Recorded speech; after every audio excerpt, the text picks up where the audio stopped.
New reports say there has been no progress on the Kinder Morgan Trans Mountain pipeline in the nearly 2 months since Justin Trudeau bought the thing for far more than what it was worth.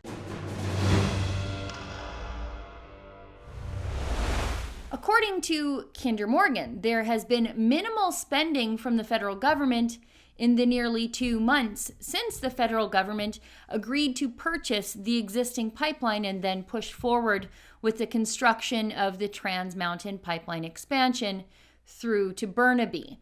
According to Kinder Morgan, the project would be ramping up to spend $300 to $400 million per month right now. But again, according to Kinder Morgan, only $41 million was spent in June on construction, and there are no figures available from the federal government for spending in July. When Justin Trudeau paid too much for this 70-year-old pipeline, he assured Canada that the purchase of the pipeline was absolutely necessary to push construction through, and yet no real construction is actually happening, and we're coming up on the 2-month mark since the purchase announcement for the pipeline. And we are also rapidly running out of summer construction season. Time is growing short. So we have no construction, but what about opposition? Justin Trudeau assured us that if we slapped a sticker of his smiling face on the side of this pipeline, all opposition would suddenly disappear in British Columbia. Well, as the city of Burnaby orders the eviction of Trans Mountain protesters at their infestation at Camp Cloud on Burnaby Mountain, a camp occupant, squatter, hobo, I don't know the right word to use here. Anyway, the person's name is Candy Lee, and according to Global News, Candy, who's a he, raised concerns that an attempt at an eviction at Camp Cloud could follow in the footsteps of historical conflicts between police and Indigenous protesters, such as the Oka crisis or the Gustafson Lake standoff.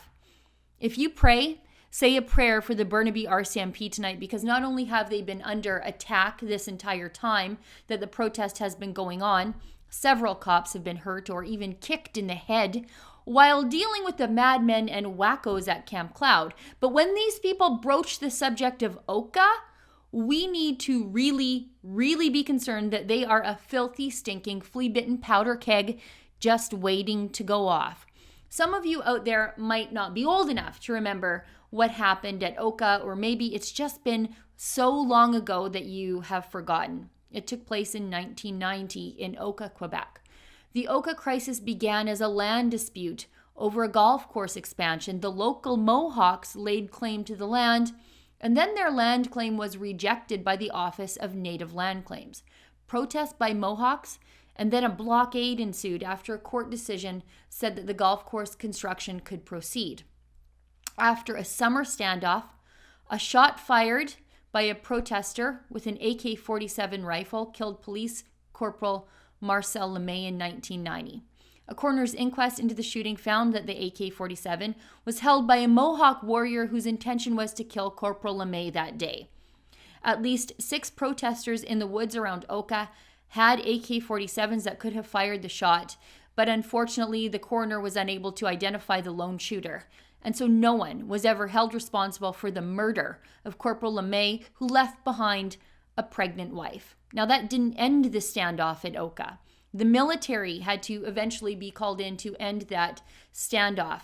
So when these kooks at Camp Cloud are raising the specter of Oka, they are telling us that they are willing to kill police officers to make their anti-oil point as they flop around in the ditches on Burnaby Mountain.